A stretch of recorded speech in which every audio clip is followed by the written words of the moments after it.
41.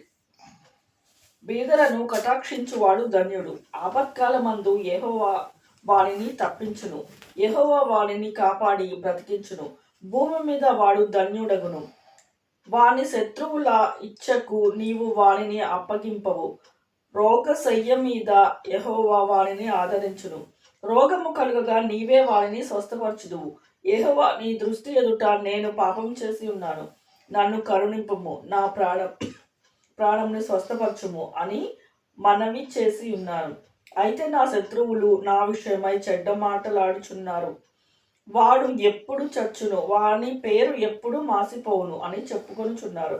ఒకడు నన్ను చూడవచ్చిన ఎడల వాడు అబద్ధమాడును. వాని హృదయము పాపమును పోగు చేసుకొనుచున్నది. వాడు బయలు వెళ్ళి వీధిలో దాని పలుకుచున్నాడు.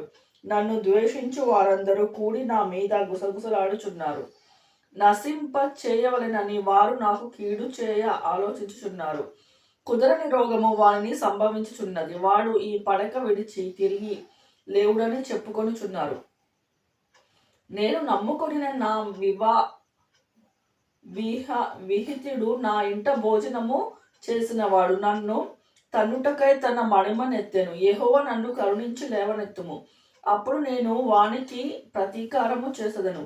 నా శత్రువు నా మీద ఉల్లసింపక ఉండుట చూడగా నేను నీకు ఇష్టడని తెలియనాయను. నా యథార్థతను బట్టి నీవు నన్ను ఉద్ధరించుచున్నావు. నీ సన్నిధిని నిత్యము నన్ను నిలవబెట్టుదువు.